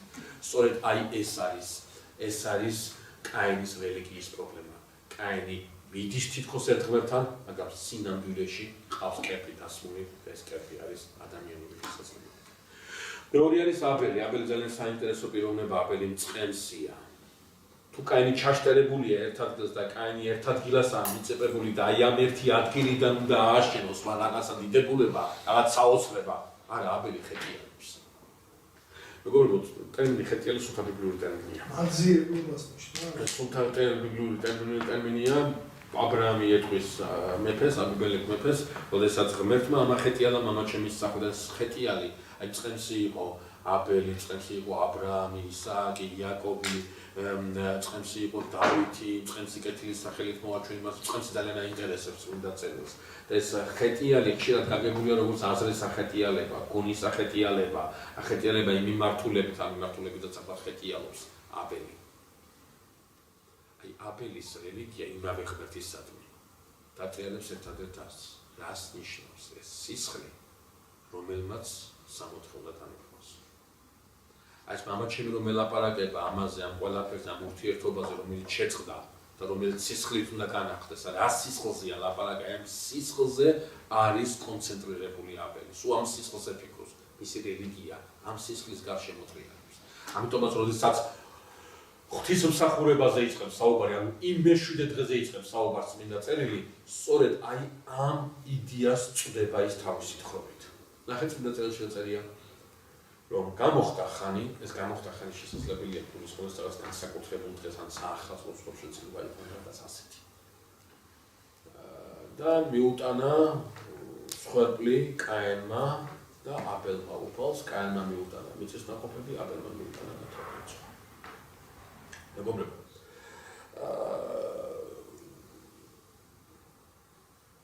რა არის მსხვერპლი? რა არის მსხვერპლი? რა არის ცხვარი? რა არის საჩუქარი? აი მაგალითად, აი მე მიჭერავს ეს კალმისტარი, ხო? რომელიც ჩემთვის არის აი ძალიან ძვირფასი, უძვირფასესია. მოვიდა ჩემი ძმა და მეუბნება, თუ გიყვარვა ეს კალმისტარი მაჩუქე. ახლა მე ამ ეს კალმისტარი თავისთავად არ არის განგეთებელი არა, ის აჩვენებს დამოკიდებულებას. ჩემს დამოკიდებულებას არ მისადმენ ჩემისთვის. მე თუ ეს კალმისტარი ძალიან მიყვარს და ერთ დავთვალ ამით ვაჩვენებ, რომ ჩემს ძმაზე უფრო ეს კალმისტარი მიყვარს. მე თუ ამას დავთვალ, უშეშო ძალიან მიყვარს, ამით ვაჩვენებ, რომ კალმისტარზე უფრო ჩემს ძმაზე შეგელია რაღაცას უფრო მეტის გულისთვის. ეს უნივერსალური კანონია. აი მან გუდივართ, რომ იმას აფათრაფია, შეიძლება დავასრულო და ვნახოთ ვინაიდან. არსობრივად, კი, არსობრივად, ხო? წვენი და შესაძლებელი სწორედ ეს არის. რაღაცა რომ არ მომემეტება, მაგრამ უფრო უკეთესისათვის აი ამას რომ ფასეულად არ შეგაცხავ და გავიმეტებ.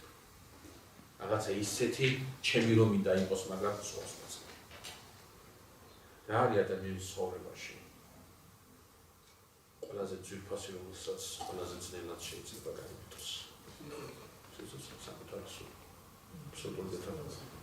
ამიტომ როდესაც იტყვია, რომ წმინდა მოწამეები ყველაზე, აი რა შემთხვევაში შეიძლება საკუთარი სული გაიმეტო, ხო? ვიღაცა შენ სულზე უფრო გიყვარს, იმისთვის რომ იმეტო. ამიტომ როდესაც იტყვიან წმინდა მოწამეები ყველაზე ახლოს დგანან ღმერთთან, იმიტომ რომ სისხლი დაყვარეს თქვენს გულისათვის ეს ტყუილია. არასდროს არ დაიჭერთ ესეთი რამე. ამიტომ არ დგანან ისინი ყველაზე ახლოს ღმერთთან. წმინდა მოწამეები ღმერთთან ყველაზე ახლოს იმიტომ დგანან, არა იმიტომ დგანან, რომ სისხლი დაყვარეს. იმიტომ რომ შეიყვარეს, რომ შეძლეს სისხლის გაყვანა. ეს სისხლის გამოშვება რაღაცა ესეთი მომენტი კი არა, რაღაცა პრაქტიკული მომენტი კი არა, წმინდა მოწამეებს არა, თავისთავად ცხადია, ამ სისხლის დაყვანას უდიდესი წინაპირობაა. ვიღაცა უფრო უკეთესია, ვიდრე საკუთარი სული. ისე შეიყვარა. ამიტომ არის ისე ყველაზე ახლოს ღმერთთან. ამიტომ თავისთავად აუცილებლად უნდა ღვთისმსახურებაზე შესაძლებელი როცა მაგ საუბარი თუ გაშუალებული არ არის ამ შემთხვევაში ეს სიყვარული აბსოლუტურად გამორიცხულია. როდესაც ქრისტე ჯვარზიადის არა იმიტომ რომ ეს ევალება, არამედ იმიტომ რომ უყვარს აუცილებლად ამიტომ. აი უკვე რომ უყვარს, ამით არის განპირობებული ყველა დამოკიდებულება მის ადამიანთან. შესაბამისად, მსხვერპლი გულისხმობს სწორედ ამას. რაღაცა ისეც განსაკუთრებულს, რაღაცა ისეც მნიშვნელოვანს, რომელსაც მთმობ საჩემო ყოფილიყო უკეთესი იქნებოდა და ვაძლევს უხს. აი, ამ დროს მიყვარს ხოლმე თქმა ყოველთვის. დედაკაცი. ბუნებითად დევს ლტოლვა მოწამეობისაკენ. დედაკაცი სწორედ ის არსება, რომელიც ოღონდ სიცოცხლე არ შეჭედოს, ოღონდ სიცოცხლე შემოვიდეს და შეიძლება თავის გაწილოს ამისათვის. ყოველი შვილის განჩენა. მამაკაცი შესაძლებს, დედაკაცი ბუნებითად. ამიტომ მე ერთ-ერთ შეხვედრაზე გითხარით და ჩვენ წარღვაზე რომ მივიღოთ გავიმეორებ ამას. რომ დედაკაცის სიწმინდის შენარჩუნება ცივილიზაციისათვის არსებითი მნიშვნელობა. თუ კი მოხერხდა და ცივილიზაცია დედაკაცის სიწმინდე წაბილწა, იმ ცივილიზაცია აუცილებლად გაქრება, აუცილებლად. ამიტომ აი შესაძლებელი რომელიც კაინსა და აბელს მიაქვს, ყველა წმინდა მამა, ყველა თანამედროვე ეგზეგეტი ამას გულს ეხება, ყველა ერთხმად ამბობს ამას. პრაქტიკულად იმეორებს იმას, რაც სილიდრა ეფრემასობა თქვა თავის სამხატაგებლო სიტყვაში, რომ მე რო იქნება ნათქვამი მოხედა ღმერთმა აბელსა და მის ხოლმე კაინსა და მის ხოლმე არ მოხედა, ყველა ამბობს ამას, რომ ღმერთს არ მოეწონა არა ის, რაც კაინმა მიიტანა, არამედ ის, როგორც კაინმა მიიტანა. თავისთავად ხადია კაინი მიწის მუშაკია და მიაქვს ის საცხელში, ხო?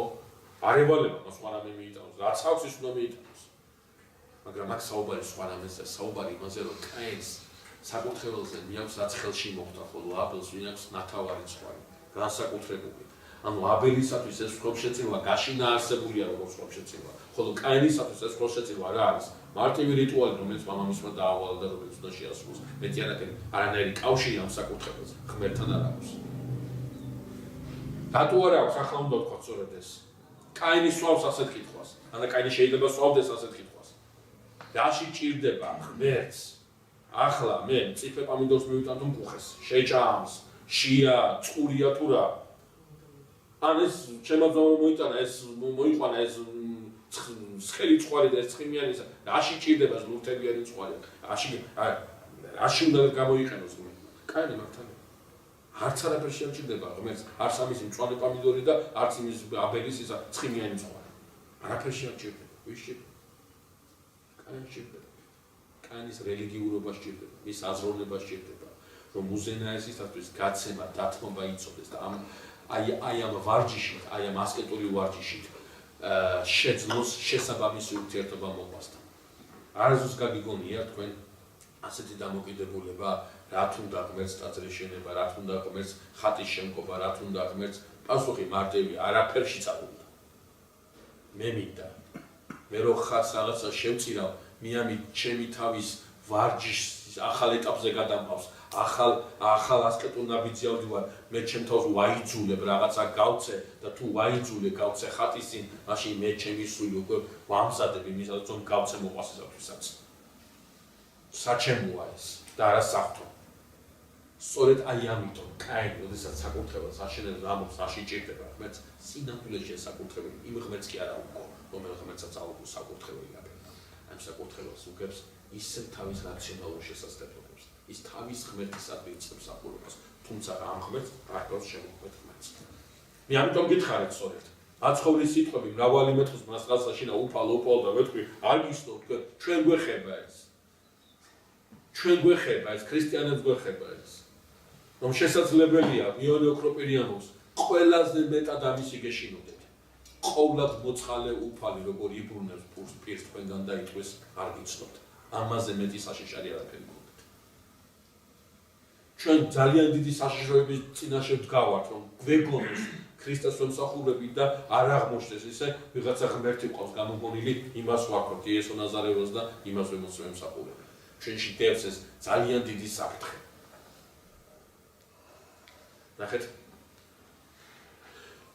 ჩვენი ლექციები უნდა დავასრულოთ. მე ვახსენებ ტერმინი მტრობა და ეს მტრობა უნდა გავმარტოთ სწორედ ამ ლექციის დასასრულს. იცით რომ შეინცილავს ღმერთი აბელის წყურს და კაინის წყურს აშიც. და ვისაუბროთ მასთან დაკავშირებით ეს. საკურთხეველი, ეს გახლავთ არცოდიას ნაკლები გამოხატულება იმ დამოკიდებულებისა, იმ რელიგიური აზროვნებისა, რომელიც აბელს და კაინს გარშემო. ღმერთმა მოიცის, რომ აი ახლა კაინს შეშურდება და მოგავს თავისუფლებას. მოიცის. შეიწიროს კაინის სოფლთან შურის საბაბი არ მისცეს. და პირიქით აბელის სოფლს არ შეიწიროს. თქვენ ხომ გონიათ კაინი ძალიან იდარდება და ახლა ეს საქმეა მისი სოფლი არ შეწირო მთავარი, მისი ძმის სოფლიც არ შეწირო. კაინის სოფლის პრობლემატური რა არის? კაინი დღე და ღამე იმაზე ვფიქრობს. ტვინს ჭაჭყლი დავს. ოფს ხურის დღე და ღამე იმაზე ფიქრობს. ამენაირად აი ეს დასჯილი მიწა გაასამოთხებს. ეს აბელი რაში და ხეთი ემოციის და რაღაცებს შევა, რაღაც მისტიურ რაღაცებს, ილუზიებში. როგორ შეიძლება აბელი ჯობდეს კაინს? როგორ შეიძლება აბელი ჯობდეს კაინს? აი ამაზეც ვერ მიიღებს ვერასდროს კაინი, რატომ იცით? ბოროტებას არასდროს არ აქვს უნარი მიიღოს სიკეთის უზენაესობა, აღიაროს სიკეთის უპირატესობა. ბოროტება ამას ვერ აკეთებს. არ აქვს არანაირი უნარი. ჩვენ რომ მივარ ჯვარცმაზე იქ ვიტყვით. როდესაც ქრისტეს ეუბნებიან გადმოდი ჩვიდან. არის ბოლო გაფართხალება დაცემული ძალის. ისე უბნება ამას. ბოროტებას აქვს ეს თვისება, თავს ვერ იკარებს. როგორ ფიქრობთ, ეშმაკმა არიცის ოხმერს ვერ აჯობებს? არიცის. ის თვისებაში დებს ეს. იცის ვერ აჯობს, მაგრამ ის უნდა ეტერდეს. ეს სიჯიუტე. სიჯიუტე იმისა, რომ არ აღიაროს სიკეთის უპირატესობა მის თვისებაშია. აი მე ხშირად შემხვედრია ხოლმე ადამიანი, რომელიც სიტყვაზე ვთქვათ, ძალიან დაცემულ მდგომარეობაშია და განეკითხავს უწმიდეს. იმიტომ კი არის შეცდომა. უწმიდეს შეიძლება ბევრი შეცდომაც აქვს, მაგრამ შენ ამ მდგომარეობაში მყოფმა უნდა შეაფასო რა არის მისი სიმაღლე. რა არის მისი უპირატესობა, რა არის მისი განსაკუთრებულება, ეს უნდა იცოდე. ამას არ უყურებ და ვის უპირატესობასაც ვერ აღიარებ, რატო? იმიტომ რომ სიჯიუტე გახასიათებს და ნახეთ ყველა მოთხოვნა, მე კონკრეტულ მაგალითს ვთქვი, ყველა მოთხოვნა როგორია მისი უწუდესობისადმი. გახდი ისეთი როგორც მე მინდა. რასაც მე გეუბნები და რას ფიქრობ კარგია ის უნდა აკეთო ზუსტად. აქეთკენ იზიდავს, იქეთკენ კი უნდა წასვლა, აქეთკენ უნდა მოიყვანოს ის. აი ძალიან საინტერესოა ეს მომენტი მეგობრებო. რატომ არის რომ ღმერთმა არ შეიწირა კაინის სოფლი? რატომ მისცა საბაბი შურისა? შურთან დაკავშირების საოცარი ქადაგება ბასილითიც. გერჩევ წაიკითხოთ. ორ ნაწილად არის დაყოფილი ეს ქადაგება, მეორე დამასწრებელ ნაწილში შურიანი ადამიანის ფიზიკურ ნაქმებზეც კი არის საუბარი, რომ ქვემოდან ეკვირეულები ჩამოწეული აქამდან აქვს ამოხებო და ესეთ რაღაცა. სამედიცინოზე არის თურმე ესეთი ცნებულება, არ ვიცი ესეთი თვისება აქვს, სტუდენტებს რაღაცა კურსზე, რაღაცა დაასრულებენ მეცნიერების გავლას და ყველაფრით გონიათ რომ ყველაფერი ამაჩეთ რა, რაღაცა ხო რაღაცა ყოფილა ასეთი, არ ვიცი, ნამდვილად არ ვიცი. მე რა მახსენდება ისეთი პირველად როდესაც წავიკითხეს ბასილიძის ეს ქადაგება და ფიზიკურ ნაქმებზე მაშინ და მამანდრია მაშინ ვიყავით რა ქვია, ჯგუფელი ვიყავით. სასწავლებელში მოვედი სახეში უყურებდეს უყალო საბავშვო იყო შუქი მე მოდავინე ჩამოწეულების გონდა მაშინ გამოსილების გამო ხო ცოტა ხმამაღლა ელაპარაკეთ რა ჩურჩულზე გადადიხარ და ეს კამერა ვერ იღებს ამიტომ ცოტა უფრო ხო და მე დამავიწყდა ის რომ ბასილიძის სამქადაგებაზე წავიკითხავდი ის კი არ უნდა მეკთან და წავსულიყავდა საკეში შემხედა და მე უნდა დამეწყო სოფეს ეს გამოსულა კარგი რატო არ შეიწირა ღმერთმა კაინის სოფლი? ეს არის მეგობრებო ის პრობლემა რაც გითხარით. ღმერთმა კაინის სოფლი შეიწიროს. დღევანდელ დღემდე ჩვენ უნდა ვიცოდეთ. ღმერთს გინდა ასე მსახური, გინდა ემსახური. ის ორივე მისაღები აქვს. აი ღმერთმა თქვა პირდაპირ ზოგადად წმინდა წერილში არის ასეთი კონტექსტი, რომ პირველ გამოხატულებაზე, პირველ მიუღებელ გამოხატულებაზე ღმერთი აფიქსირებს თავის პოზიციას. ყოველიბაზე კი არ აფიქსირებს. ერთხელ აფიქსირებს. რაც ნიშნავს იმას, რომ ყოველთვის ასეთი დამოკიდებულება მექნება ამ პრობლემისადმი. ღმერთს ეს კაინის სოფლიც მიიღო, მაშინ ჩვენ უნდა ვცოდოთ, გინდა ასე ემსახურე ღმერთს, გინდა ემსახურე, ისე ემსახურე, ორივე მისაღები ამისთვის. ღმერთი ამბობს, არა, ჩემთვის მისაღები ერთადერთი ემსახურე. ყველანაირ ემსახურებას მე სხვაგვარად რომ ვთქვათ, გახსოვთ ჩვენ პირველი ლექციის თავში რა ვთქვით. ამ ლექციის თავში რა ვთქვით, ღმერთის მსახურებით, ადამიანის მსახურებითი არსება და ეს მსახურება ღმერთს არ შეჭირდება. ეს მსახურება ღმერთს არაფერშიც არ ჭირდება, ეს მსახურება მჭირდება მე. და ამიტომ როდესაც ღმერთი მოსულ მე ყველანაირ მსახურებას ამიტომ მხოლოდ ერთ მსახურებას მივიღებ, ამ რაც არ მჭირდება იმას მივიღებ. ამით გვეუბნება რას? რომ ჩემთან ურთიერთობისათვის, ჩემთან ერთობისათვის მისაღებია მხოლოდ რა? ერთი სახის აზროვნება, მხოლოდ ერთი ჭეშმარიტება იარსებებს, მულტი ჭეშმარიტება კაინის საკუთრებასთან ბოლომდე უარყოფილია. არ იქნება, შეიძლება სხვადასხვა გზა არსებობდეს ჩვენთან მოსასვლელი, მაგრამ აზრი, ანუ მენტალური ფორმა, ანუ ღირებულებათა სისტემა, ანუ აზროვნების ფორმა მხოლოდ ერთი შეიძლება იყოს. სხვადასხვა ჭეშმარიტება არსებობს, სხვადასხვა ეს აქეთ დამოკიდებულება ჩემთან მიერ არსებობს, მე მხოლოდ ერთი რამით შემიძლია მივიღო ადამიანის შემსერთებაში. ეს არის ის გზა, რომელსაც რო ის აზროვნება და აზროვნებითაც აბელია წარმოქმნილი და რაც გულისხმობს. აი ეს არის მტრობა მეგობრებო.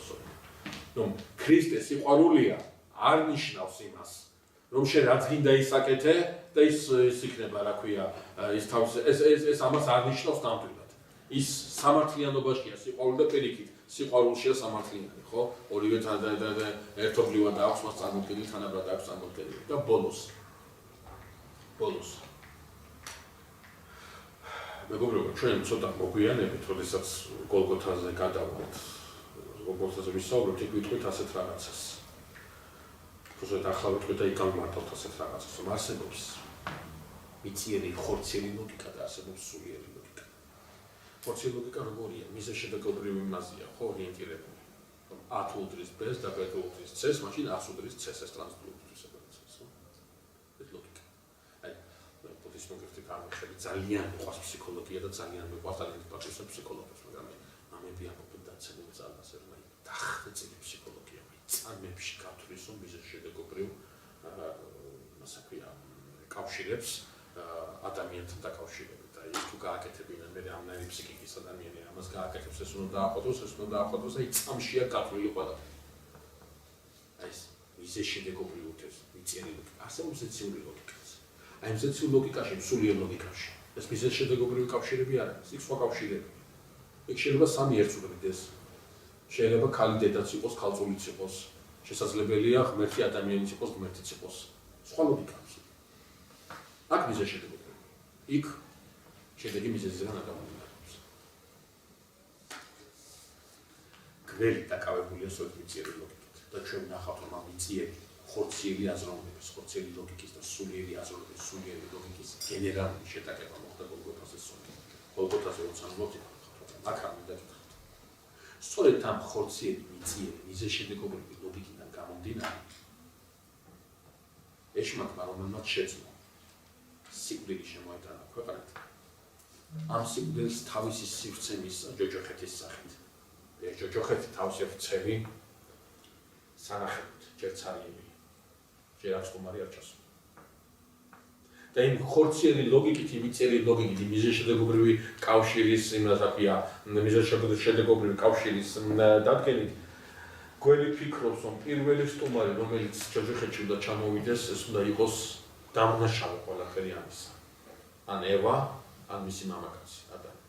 ორიდან ელოდება პირველ სტუმრად. მათთვის ადგილები აქვს მიჩნეული. მაგრამ აი აქ ჯოჯოხეთში ჩადის პირველად აბელი, მართალი აბელი. სხვას ელოდებოდა და სხვა მივიდა მასთან. ეს არის პირველი გაკვირვება, რომელიც გაუკვირდა ჯოჯოხეთს. და აბელის ჯოჯოხეთში ჩასვლით გველის გაკვირვება. ეს გახლავთ წინდა წინ უწყება იმისა, რომ მოვადრო შენ კიდევ ერთხელ განეკურვებ. აქ მოვა კიდევ ერთი ვიღაცა, ვისაც არ ელოდები. ეს მეორე გაკვირვება, უკანასკნელი იქნება შენთვის. დაიმტვრევი და დაიმიწები. აბელის ჯოჯოხეთში ჩასვლა, წინასახია ჩვენი მაცხოვრი ჯოჯოხეთში ჩასვლისა, რასაც მოყვა მისი დაგრევა და მისი დამარცხება. შესაბამისად, მეგობრებო, ყურადღებას ვაქცევთ იმას, რომ პირველი ადამიანის პირველი ფუნდამენტალური უფლების რელიგიური ცნობის თავისუფალი გამოხატულების დარღვევა მოხდა სწორედ ღვთისმსახურისა, მართებული ღვთისმსახურის შემთხვევაში ის მოკრული იქნა, მისი სისხლით დაღვრილი იქნა, შესაბამისად აქედან მოყოლებული მაცხოვარი ამბობს გახსოვთ, მოიკითხა სისხლი, ხო? ამაყუთავს რა ქვია, აბელ მართლიდან ზაქარია, ხო? აბელ მართლში ბიზარი მართლა დახსოვს მაცხოვარი და სწორედ ამ ადგილას მოხდა პირველი ჯარი ბოროტებისა. მაპატეთ, მოხდა გამოვლინდა ჯარი ბოროტებისა, სიკეთის წინააღმდეგ, დედაქალაქის თესლის წინააღმდეგ ტრობა გველის თესლმა. სწორედ აქ გამოავლინა პირველად და თითქოს დასრულდა აბელის სიკვდილით, აბელის დამარცხებით, მაგრამ სინამდვილეში ამ დამარცხებაში დევს უდიდესი ძლევის სიმბოლო, აზრი და იდეა, რომელსაც საბოლოოდ მაცხოვარი განაჩინებს თავისი ჯოჯოხეთში ჩასვლით. ამით დავასრულებთ დღეს.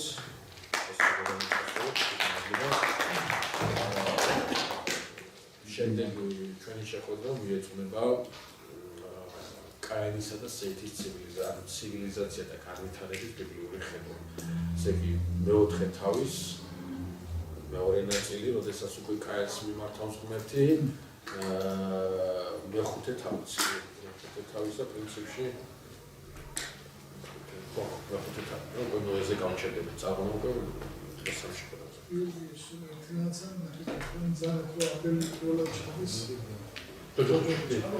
როგორც კი ჩვენ სამოთხეს ჯოჯოხეთი თავისი არა, მე მესმის შენი კითხვა ყველას ნახე ყურადღებას მიიცი, რა შენ რაღაც ազდამოს, სადაც სამოთხე და ჯოჯოხეთია ამას. ხო, შენ ამას ამბობ, მე რას გულისხმობ, იცი? უბრალოდ ეს თქობა რას გულისხმობს, რომ აბელი მაინც არ არის ჯოჯოხეთში, მანამ სანამ არ გადაეცემა, ჯოჯოხეთის მკვიდრი ხორცი ვერ ხდება, სული ხდება. სულით. 64-ის კვიდრი ხორცის და სულიცა. მან ჯოჯოხეთის კვიდრი ხოლო სული. ეს მის ხორცით ვერ შედიხარ ჯოჯოხეთში. 64-ში ხორცით ხარ. ხო, სულის დაბარა, ანუ ჯოჯოხეთი უკვე არსებობს. არსებობს, კი. უკვე 64-ის დაკარგვის თანა. კი, 60 დაკარგვის თანავე არა, მოდი პირდაპირ გეტყვი. სნეულების გაჩენისთანავე. როგორც კი შიშველი ნახა, თავის სიკვდილი როგორც კი შემოვიდა, სიკვდილის სივრცე არის ჯოჯოხეთი. ორი საკითხვა აქვს თუ შეიძლება პირველი გვაქვს რო ერთი ოფში. კი, თუ ცოტა კი. პირველი წმინდა მამობრივ ეგზეგეტიკაში როგორ არის განმარტებული, როგორ ენიშნათ აბელსა და კაენს, რომ შვეპლი არ იქნა შეწირული, ანუ რა მოხდა ბოდიში ასეთი მეამიტური ცნობის მოყარეობის ბიბლიაში ეს არ განგვემარტება, უბრალოდ გვეთქმის, რომ არ შეიწირა, მაგრამ ესენი როგორ მიხვდნენ, შეიძლება ცოტა ბავშვური ის არის, როგორ მიხვდნენ და რომელი მამა როგორ გამმარტავს ამას. ძირითადად გვაქვს ორი ხედვა. ერთი ნაწილი, რომელიც ძალიან ცოტა ამბობს ამას, კვამლი დაადგა აბელის საკურთხეველს და კაინის საკურთხეველს, სადაც კვამლი აიწია ზეცისკენ და ეს იყო ნიშანი. უმრავლესობა ამბობს, რაც ყოველწლიურად იერუსალიმში ხდება. ზეციური ცეცხლის გარდამოსვლა მოხდა და მოხდა დაწვა აიმისა. უმრავლესობა ამას ამბობს.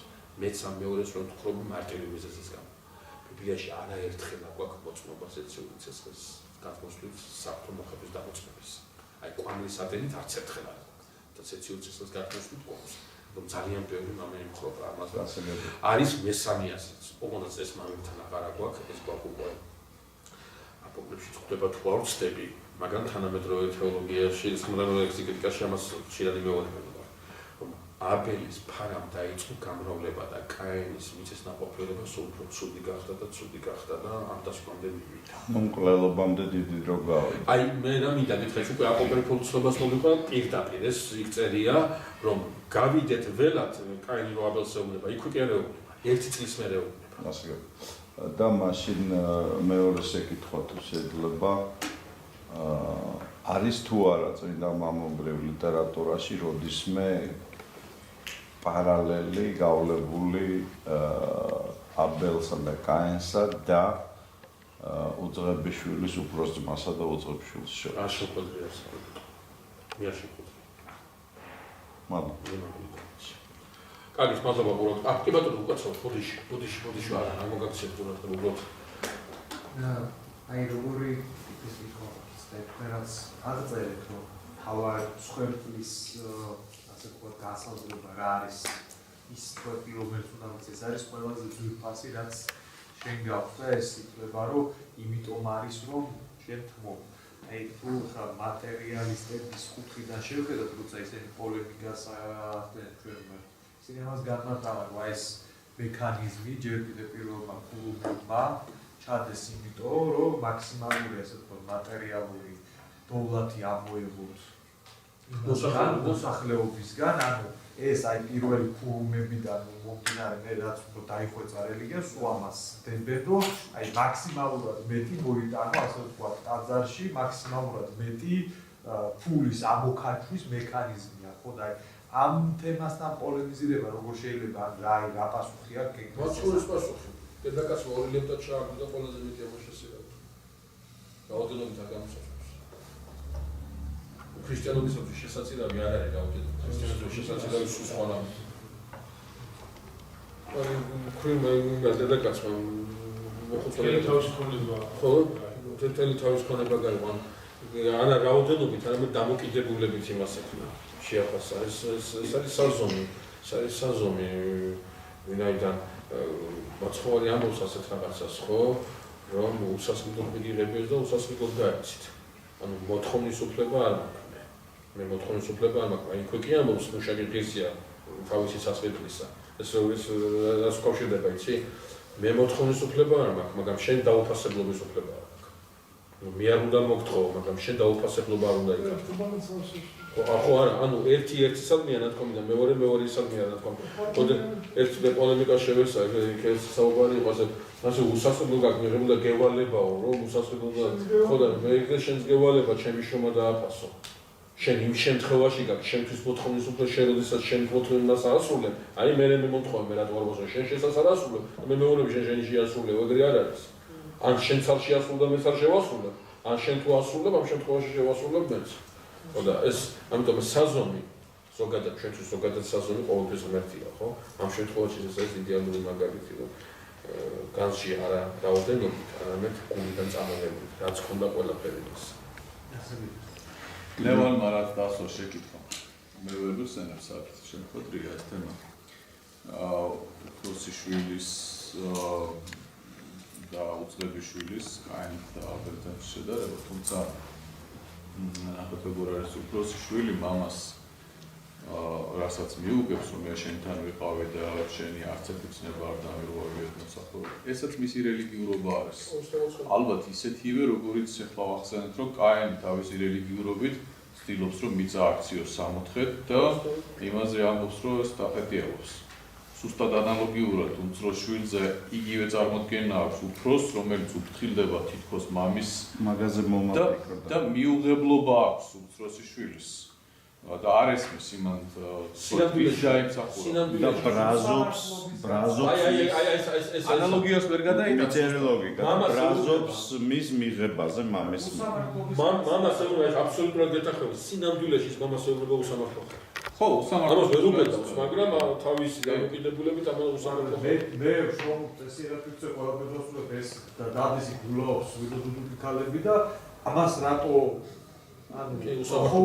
usამართლობაში გახსოვს აი იგავი გვაქვს ჩვენ მაცხოვრისი იგავი გვაქვს მე-11 ჟამის მუშაკთან დაკავშირებით ამას ამდენი მე რატო არ მასდევდა ნუ შენაც გითხრა ეს ანუ იქაც ეს იგავი არსებობ მარტო იმაზე კი არ არის რომ ყველას დაუწყოს სხვადასხვა ხარისხით არის დაპირისპირება ვინ უკეთესი გამოირჩია თქო პირდაპირ კიდევ უფრო შორს არის ანალოგია მართა და მარიამის მაგრამ იქაც მარიამა უკეთესი გამოირჩია რომელსაც მართა ვერ ხვდება ხო ახლა ორივე კეთილშობილია და ორივე თქვა თვისახურებაშია და ძნელია ეს შედარება გააკეთო მაგრამ ეს ხარისხობრივი სხვაობა სხვადასხვა ოდენობით და ასე დაშორება ერთმანეთისაგან მაინც ამ ხარისხობრივ დაპირისპირებაში მოდის მიუხედავად ხო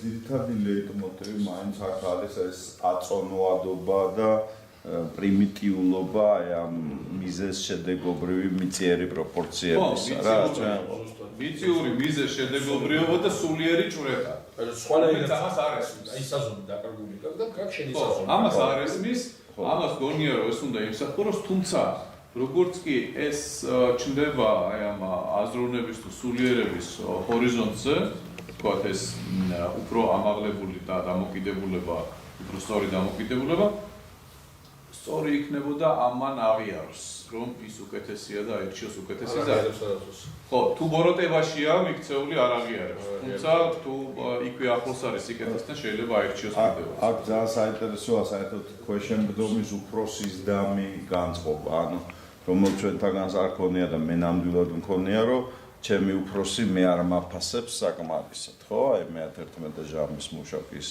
ანუ უწყებიშვილის უფროსი ძმის მე ამდენს ვაკეთებ და თვითონ ის ფაქტი რომ ცოცხალი ხარ და პური გაქვს და წყალი გაქვს და არ ქცივა შენთვის არ არის არასდროს საკმარისი შენთვის როგორც მატერიალური სამყაროს დაზიანებული სამყაროს სხერფლისთვის სიხარული არის მატერიის მეტობაში და მეტი udris უკეთეს და აი მანდ არის ჩვენ ძირითადი პრობლემა რომ მეტი არ არის უკეთესი რა საინტერესო რა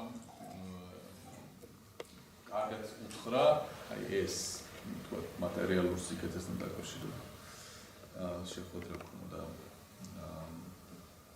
ევროკომისართან და იქ ერთ-ერთმა ჩვენი ესე ერთობის წარმომადგენელმა უთხრა რომ კარგად იწყებოდა ეს პროექტი ევროპის გაერთიანების პროექტი, თუმცა თქვენ დაგაგეთ მთავარი რამ, სიგუროც უნდა გაერთიანებულიყავით სულიერება და თქვენთვის სულიერება იქცა რელიგია და სულიერება იქცა მატერიალური კეთილდღეობა. და ამიტომ გიჭირთ აღმოსავლეთის ქვეყნებთან საუბარი. და გაგება მათი მოთხოვნებისა, რომ ბერძენმა დაიცავენ ჩემი კულტურა. არა, ეს უთხრა ამან. ჯუზეპე კათოლიკე. მათ დაიმარცხეს მე თუ არა, სხვადასხვის ის ისა მიხვდა ის აი ის იყო ბერძენი. ის იყო ბერძენი, კვიპროსელი ბერძენი იყო და ჯუზეპეს არ უკითხავთ ეს ყველაფერი გასაუთარებლად გააკეთა? ნუ ეს საკეს აკეთე. ჯუზეპე თუ მაგ ანუ ეს ის არის ჯერ საკეში რო ჩაიქნა. ჯუზეპე თუ მაგ ფოტოს გასასწორებს.